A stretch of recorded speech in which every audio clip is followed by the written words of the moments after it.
Evening student, Indian constitution का 44वां part है। और चलिए महत्वपूर्ण बिंदुओं को लेता हूँ। फिर बहुत ही महत्वपूर्ण तथ्य हैं जो ऊपर में जितनी भी वीडियो है सबको आप रिवाइज कर जाइए। आईएएस, पीसीएस, सीडीएस, नेट के प्रश्न है ये सब। भारतीय संसद का संयुक्त अधिवेशन कौन बुला सकता है? उपराष्ट्रपति या राष्ट्रपति? ये आपको उत्तराखंड पीसीएस में पूछा हुआ प्रश्न है। भारतीय संविधान के किस अनुच्छेद के अंतर्गत किसी राज्य में राष्ट्रपति शासन लागू किया जा सकता है? बहुत महत्वपूर्ण है। अनुच्छेद 352 या अनुच्छेद 356। इसमें अक्सर बच्चे कंफ्यूज होते हैं। भारत में राष्ट्रपति की मृत्यु, पदत्याग अथवा हटाए जाने पर पद में हुई रिक्त को भरने का समय सीमा क्या है? 9 माह या 6 माह? किस अनुच्छेद के अंतर्गत भारत के राष्ट्रपति मूल अधिकारों के कार्यान्वयन को स्थगित कर सकते हैं? जो अनुच्छेद 20 एवं 21 को के अतिरिक्त अनुच्छेद 358 या अनुच्छेद 359 में।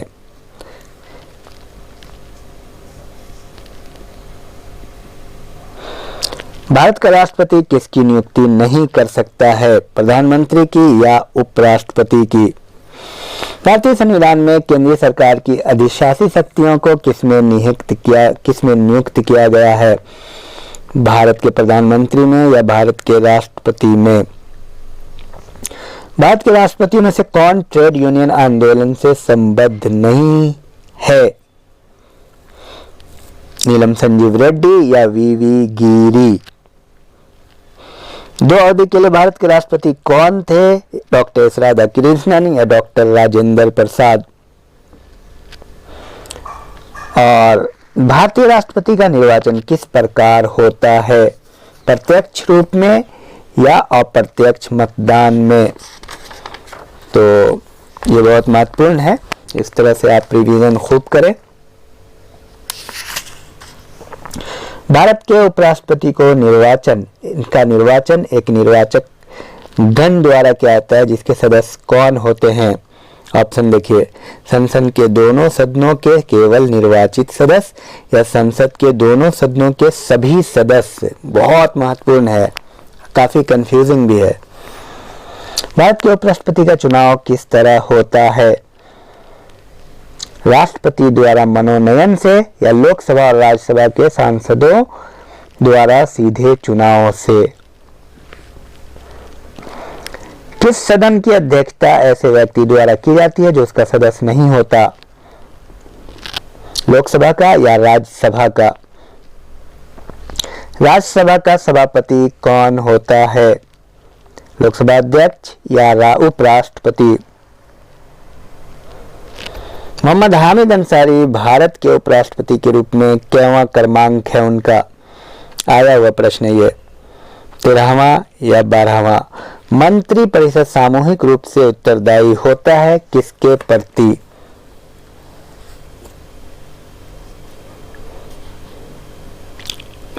लोकसभा के प्रति या राज्यसभा के प्रति? कौन सा शब्द भारत के संविधान में उल्लिखित नहीं है? विनियोग विधेयक या बजट? बहुत महत्वपूर्ण प्रश्न है ये भी, और आए हुए प्रश्न है पीसीएस में।